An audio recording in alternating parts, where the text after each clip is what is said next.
ദേശീയപാത തൃപ്രയാറിൽ zebra line ഇല്ലാത്തത് അപകടങ്ങൾക്ക് വഴിയൊരുക്കുന്നു. തൃപ്രയാർ സെന്റർ, ബസ് സ്റ്റാൻഡ്, സെന്ററിൽ ക്ഷേത്രം കവാടം എന്നിവിടങ്ങളിലാണ് മാസങ്ങൾക്ക് മുൻപേ സീബ്ര ലൈൻ മാഞ്ഞുപോയത്. സീബ്ര ലൈൻ ഇല്ലാത്തതിനാൽ കാൽനട യാത്രികർ പതിവായി അപകടങ്ങൾക്കിരയാവുകയാണ്. മാഞ്ഞുപോയെങ്കിലും പഴയ സീബ്ര ലൈൻ സ്ഥാപിച്ച ഭാഗങ്ങളിലൂടെ കാൽനട യാത്രികർ ദേശീയപാത മറികടക്കുന്നത് ജീവൻ പണയം വെച്ചാണ്. സ്കൂളുകളിലേക്കും ഓഫീസുകളിലേക്കും മറ്റ് ആവശ്യങ്ങൾക്കുമായി ദിനംപ്രതി അനേകം പേരാണ് യാത്ര ചെയ്യുന്നത്. സീബ്ര ലൈൻ ഇല്ലാത്തത് മൂലം റോഡ് മുറിച്ചു കടക്കുവാൻ ഒരുപാട് സമയം കാത്തു നിൽക്കേണ്ട അവസ്ഥയാണെന്ന് യാത്രക്കാർ പറയുന്നു.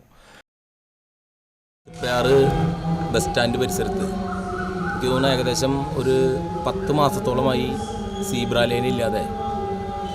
ഏകദേശം 10ഓളം വിദ്യാഭ്യാസ സ്ഥാപനങ്ങൾ തൃപ്രയാർ നിലനിൽക്കുമ്പോൾ, കൂടാതെ തൃശ്ശൂർ ഉൾപ്പെടെയുള്ള സ്ഥലങ്ങളിലേക്ക് ജോലിക്ക് പോകുന്നവരടക്കം ആയിരക്കണക്കിന് ആളുകൾ ബസ് സ്റ്റാൻഡിലേക്കായിട്ട് അങ്ങോട്ടും ഇങ്ങോട്ടും ക്രോസ് ചെയ്യുന്ന പ്രദേശം.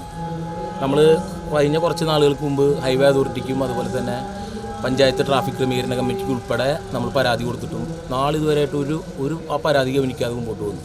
ഇന്നിപ്പോൾ കഴിഞ്ഞ ദിവസം അവിടെ വലിയ ഒരു ആക്സിഡൻറ്റ് ഉണ്ടാവുക ഒരു സാഹചര്യം ഉണ്ടായി. ഇതൊക്കെ തന്നെ അധികാരികൾ കണ്ണടയ്ക്കുന്നത് കൊണ്ട് ഇവിടെ പൊതുജനങ്ങൾക്ക് ഉണ്ടാകുന്ന ബുദ്ധിമുട്ട് മനസ്സിലാക്കാനായിട്ട് ഒരു അധികാരികൾ ശ്രമിക്കുന്നില്ല എന്നുള്ളതാണ് യാഥാർത്ഥ്യം. എത്രയും പെട്ടെന്ന് തന്നെ ഈ തൃപ്രയാർ പോലുള്ള ഈ തിരക്കേറിയ നഗരത്തിൽ ഇപ്പോൾ ഈ വിദ്യാർത്ഥികൾക്ക് എക്സാം പോലെ വലിയ എക്സാം നടന്നുകൊണ്ടിരിക്കുന്ന ഈ സമയത്ത് അവർ വളരെ പെട്ടെന്ന് തന്നെ അവരുടെ ചിന്തകളെല്ലാം എക്സാമുമായി ബന്ധപ്പെട്ടുകൊണ്ട് തന്നെ അവർ വളരെ പെട്ടെന്ന് ക്രോസ് ചെയ്യുന്നൊരു സവിശേഷത.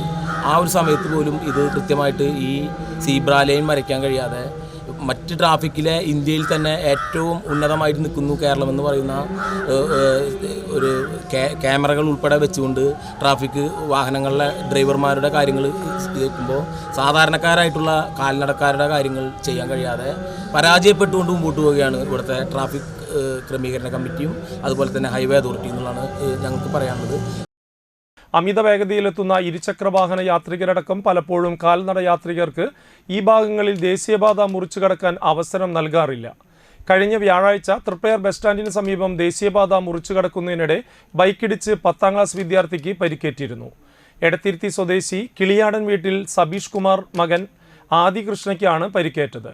പരിക്കേറ്റ വിദ്യാർത്ഥിയെ തൃപ്രയാർ എക്സ് പ്രവർത്തകർ ആദ്യം വലപ്പാട് ഗവൺമെൻറ് ആശുപത്രിയിലും തുടർന്ന് ഡോക്ടറുടെ നിർദ്ദേശപ്രകാരം വിദഗ്ധ ചികിത്സയ്ക്കായി കുറുക്കഞ്ചേരി എലൈറ്റ് ആശുപത്രിയിലേക്കും മാറ്റുകയും ചെയ്തിരുന്നു. സീബ്ര ലൈൻ ഇല്ലാത്ത മൂലമുണ്ടാകുന്ന അപകടങ്ങളിൽ കാൽനട യാത്രികർക്കൊപ്പം വാഹന യാത്രികർക്കും പരിക്കേൽക്കുന്നു. ഏറെ ഗതാഗത തിരക്കുള്ള തൃപ്രയാറിൽ ദേശീയപാത അധികൃതരോ പഞ്ചായത്ത് അധികൃതരോ ഇടപെട്ട് അടിയന്തരമായി സീബ്ര ലൈൻ സ്ഥാപിക്കണമെന്ന ആവശ്യമാണ് ഉയരുന്നത്.